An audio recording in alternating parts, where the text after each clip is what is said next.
We're going to do a quick walkthrough about adding and managing fax users and do kind of a quick overview of the fax interface as well. So only an admin to a client's account can add a fax user.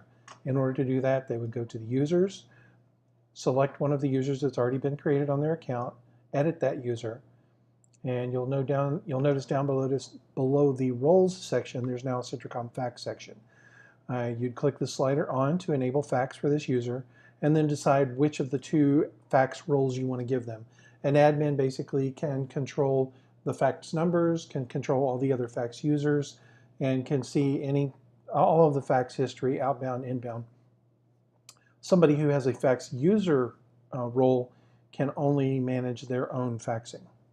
Okay, so after we've given them the role we want, we click Submit to save that. If that user is already logged into the portal, they'll need to log out and then log back in.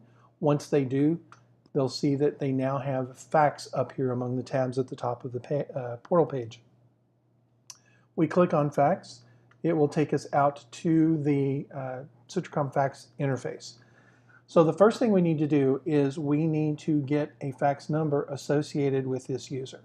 So if we go out here on numbers, it will show us that we already have this fax number assigned to our account.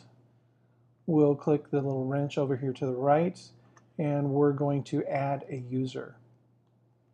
And we will add Frank Jones here. Once we've done that, that's done. It's taken care of.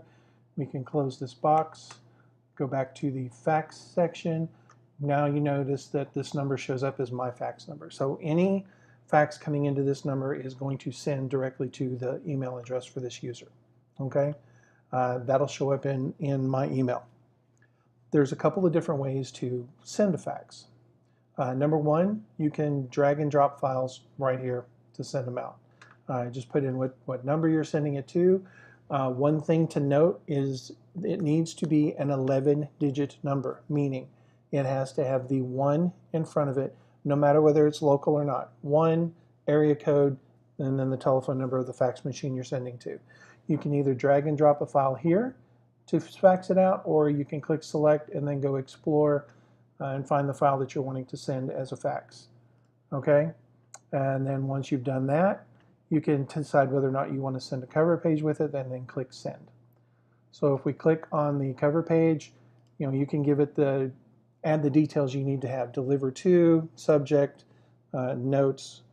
You might even want to include how many pages this is supposed to be. And then again, send. We'll send that out.